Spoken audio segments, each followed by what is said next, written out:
That was a scene from the Fugitives. Harrisonum Fordini plays a slave wrongly accused of spilling a bucket of water. After a botched escape attempt, he gets caught by the authorities and is branded a fugitive. In fact, the scene where the traditional letters F-U-G are burned onto his forehead is one of this movie's most gripping moments. This guy's a fug. Everyone knows he's a fug. He's got F-U-G branded on his forehead, but he just keeps on trying to escape. He even jumps off an aqueduct, and you're thinking, oh, this time he's dead for sure. Right. I mean, it got to the point where I just wanted to jump onto the screen and go out. Okay, our next film is a historical epic starring Tom the Hank as captain of the ill-fated Longboat 13. Tom and his crew sail off into the deep, dark, empty, unknown space of the Atlantic Ocean when disaster strikes. A plank on the hull ruptures and destroys all the oar holes. I know a lot of viewers don't know their oar hole from a leak in the boat, but...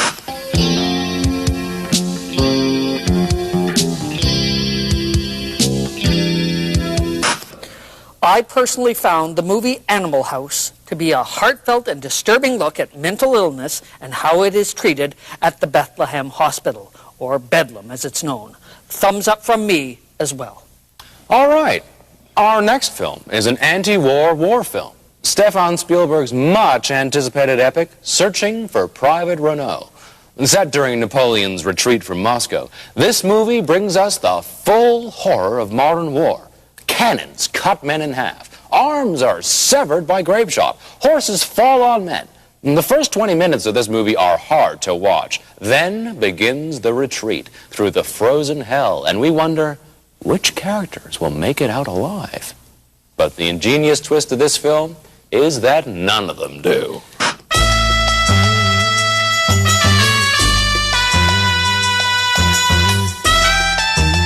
All right. Our next film is a small romantic comedy, Summer of Plague. Set in the 1460s, it chronicles how a group of teenage friends struggle with their budding adulthood, career choices, and a sudden visitation of bubonic plague.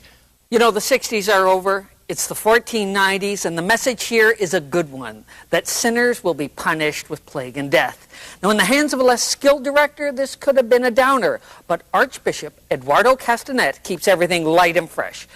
Anti-war epic, Searching for Paladin Ryan. Set during the brutal war against the Saxons, this anti-war film isn't about loot and booty and slaves and territory. It's about war. The violence is gritty and realistic. We see men cut open, slashed, beheaded, arms off, bodies trampled by horses, crushed by wagons, skewered by spears. And I loved every blood-drenched minute of it. I'll tell you, the first 20 minutes of this film are incredible. We Franks have always glorified war, but this film strips away the glory, which ironically makes it even more glorious. The violence looks real because it is real. Hundreds of slaves were killed to make this story, and let me say, it was worth the sacrifice.